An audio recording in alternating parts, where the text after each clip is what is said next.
Coming up on the second hour of American Sunrise, Marjorie Taylor Greene in the spotlight after her stunning resignation from Congress. On 60 Minutes last night, MTG sparred with CBS's Lesley Stahl over a pointed question on toxic politics and a climate on Capitol Hill that many claim she helped fester.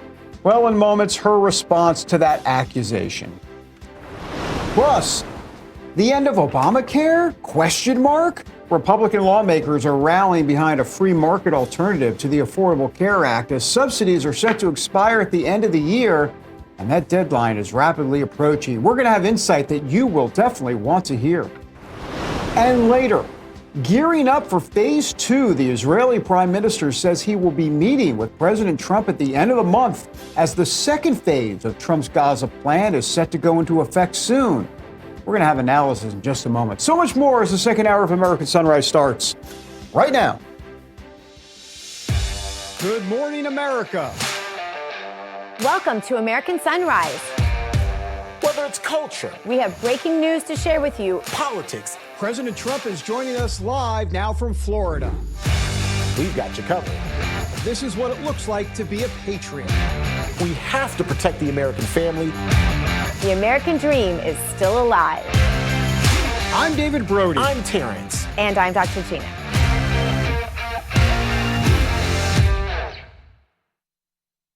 And welcome back to the second hour of American Sunrise. I'm David Brody with Dr. Gina. You are here in the swamp. I love being here, though. It's fun. There's a different vibe here now. President Trump has cleaned it up, and Rob Sig has done his part, too. Oh, my The gosh. studio. Boom.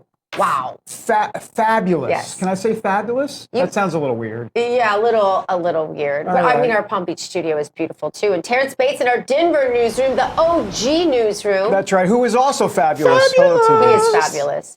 Wickety. I bet you like Yes, Gloria I'll give Gaynor, you- I Will Survive. Do you sing that song sometimes, Terrence, just when you're running around having a bad day? Only in private, Dr. Gina, only in private, and I'll only admit it to you because we're friends. I'm not so sure I would say that publicly otherwise. Well, first of all, I guess we should really talk about last night. You were obviously there in D.C. for the Kennedy Center honors. I really want to see the pictures of your gown because I suspect it was exquisite. But in general, talk about the evening. Yeah, well, I did get pictures made up as Kiss. I sent them to Colin. I don't know. We might see them sometime this week because I think we're going to be talking about this stuff because this is embargoed, as you know, until it is televised later in the month. Right. And so really we only get to show what happened outside of the actual honors. So that would be like the red carpet where Michael Crawford, Gloria Gaynor, Sylvester Stallone, the entire band of Kiss, of course, with the exception of Ace and George Strait, all came down. It was so fascinating, Terrence, who introduced them, the little inside stories, watching them stand with the president, watching their body of work being presented on the stage. Really beautiful. Music like I don't think I'll ever hear again in my lifetime. Really amazing.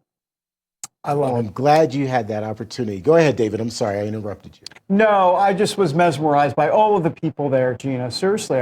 Gloria Gaynor, I Will Survive. I may have sung that. You know, And So Down to Earth. I'm going to sing that song. Go ahead, David. No, I'm going to sing it here. I'm just saying that in private. Sing it, David. Go I ahead, will do sing it. that song. Oh yeah, I know you will sing that song. Come on, David, do it. All your friends are doing it, David. Go ahead, do it. I understand. I've got one. You want to rock and roll all night. Oh yeah, now that's a good party song. every day. And then you got to do some of this too. Yeah. Yeah, Yes. some of that and the tongue thing, which we won't be doing. No. But the faith, thread, Terrence, was so beautiful that everyone talked about their faith. And it's not even like I was necessarily asking them all about their faith. That's just that was the common thread last night. It was amazing. So different very from what cool the Kennedy Center honors has ever been before. Thank you, President No, Trump. absolutely. And we're looking forward to that whole thing airing. We, of course, will all be watching for that. In the meantime, President Trump likely keeping an eye on the situation between Thailand and Cambodia as the two sides are accusing each other of breaching a Trump-brokered ceasefire. Thailand admits to launching airstrikes into Cambodia after fighting broke out in multiple areas along the border between the two countries. President Trump, of course, was on hand for the Kuala Lumpur peace accord signing between those two countries just a couple of months ago. The Trump administration is continuing its mass deportations with dozens of Iranians who were in the U.S. now headed home. Iran's Mehran news agency says the country's foreign ministry is acknowledging the 55 Iranians are being flown home from the United States on what is now the second major deportation flight to that embattled country. The deportations come amid heightened tension between the U.S. and Iran following the bombings of nuclear sites in that country and the 12-day war with Israel back in June. Happening today, the U.S. Supreme Court set to weigh in, on the legality of President Trump firing a member of the Federal Trade Commission. The bigger implication of this case will be the determination of presidential powers to fire members of independent government agencies. A precedent has been in effect since 1935, shielding the heads of independent government agencies from being fired by giving them tenure and protected terms so as to keep the offices free of political influence by presidents. We'll continue to monitor that as well.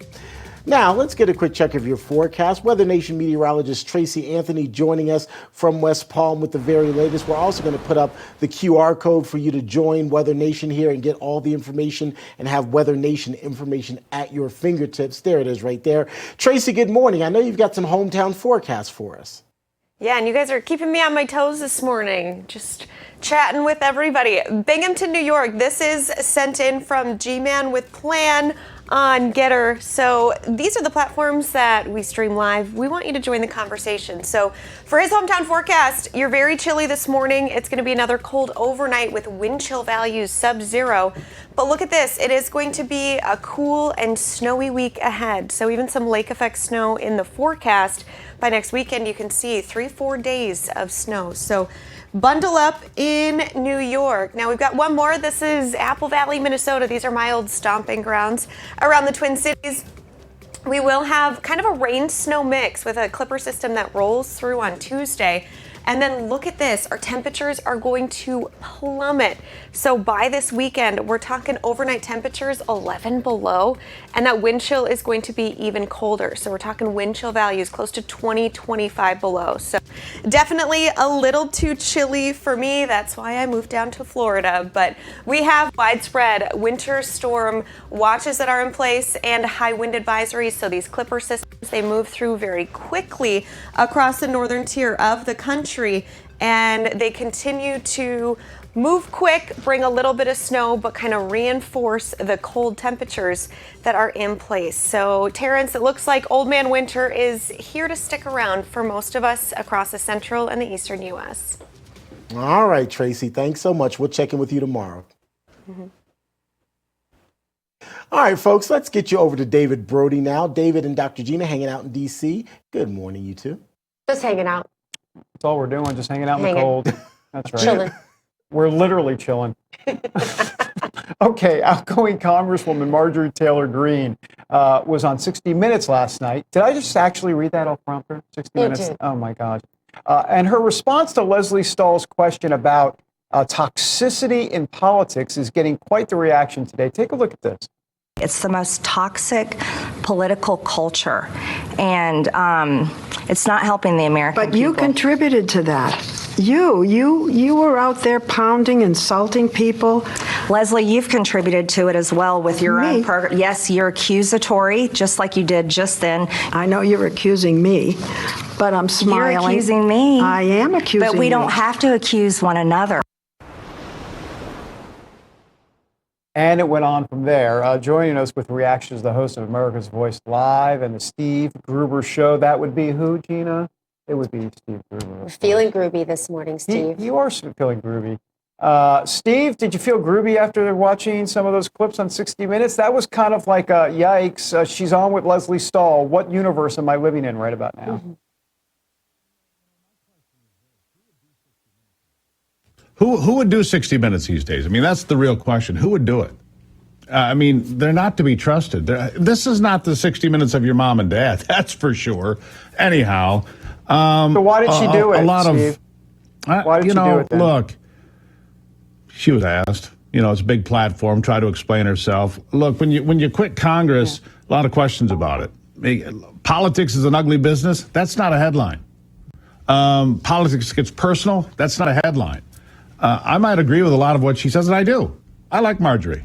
I do. I think she's done a lot of good for this country. And when I watched her 10-minute video, I agreed with a lot of what she said. The political industrial complex is real.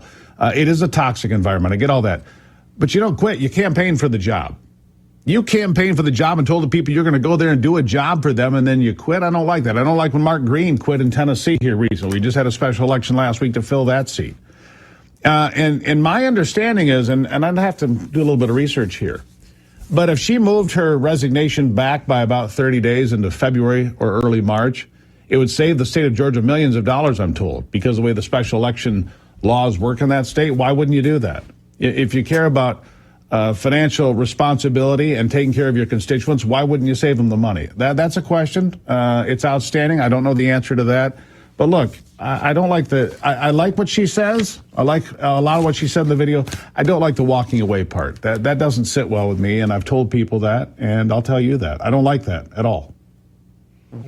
Are you at all concerned about the balance of power in the House, specifically the Republican majority moving forward towards the midterms with the Marjorie Taylor Greenes leaving, and there very well may be other resignations or Republicans who decide not to run? Sure, that's a big concern. That's why the Democrats poured millions of dollars into a race there in Tennessee that they could not possibly win. The Republican, I think his name's Van Epps, he won by 9 or 10 points. It was a 20-point district for Donald Trump. But I will also caution people this. None of these midterm, off-year elections, special elections mean much. They're unique. They're unicorns. They're odd little races. Strange things can happen. But does it reflect on what's going to happen in November of 2026? Not at all. I mean, the Democrats right now think that they're going to win the mayor's job in Miami. I mean, Dr. Gina could speak to this. They think they can win the job in Miami for the first time in 30 years. I don't know if that can happen or not, but that doesn't mean anything either. November of 26 will stand on its own. What happened with the race to fill Greene's seat will not have any impact. The race to fill Marjorie Taylor Greene's seat will have no impact. What will have an impact is the fact that gas prices today are below $3 a gallon for 2/3 of the country. Inflation is below 3%. The stock market is setting records all the time. Look, the economy's in better shape, and we could see a Fed rate cut in the next few days here, which would further help people buy homes and use cars and pay off their credit cards. All of these things are positive. It does come down to the economy. And look, I've listened to Scott Bessent. I've listened to the folks that are out there, Kevin Hassett and others, the economic advisor to the president. All the indicators are green right now. It could be a big year in 26. And if people think that they have a chance again, and they believe they can pay their bills and they can have their kids go to college or they can take care of their families, that's what's going to swing the election. None of this stuff means much, I don't think, this far out. It's interesting. It's nice theater. But other than that, doesn't mean anything for the midterms. And yeah, the razor-thin margins will be that until we get to January of 27. January 27. I can't believe we're even thinking about January of 2027 already. It's a good day. It's my birthday. Pick a day. We're trying to compute that. It's interesting, Steve Gruber, because I just want to add, we have to close the segment, but I just want to add that I met a guy last night. I was thinking about the moral victories of a Trump presidency. I met a guy last night. It's his job to go around to all of our taxpayer-funded national parks and get all the little pieces of wokeness out of the video you see before you go to whatever national park, all that. That's his job. And I thought, if I could go back to a national monument or whatever and not have to hear that liberal gobbledygook, that is going to change the way I feel about America. Those victories need to be counted too. And that's Smokey Bear is nonpartisan. Yeah. He is. Smokey Bear is nonpartisan. Thank you, Steve. I agree with that. By the way, you said gobbledygook today and scuttlebutt. I did. It's rubbing off, David. I want to apologize for that. Thanks, guys. Appreciate it. All right. Thanks, Steve.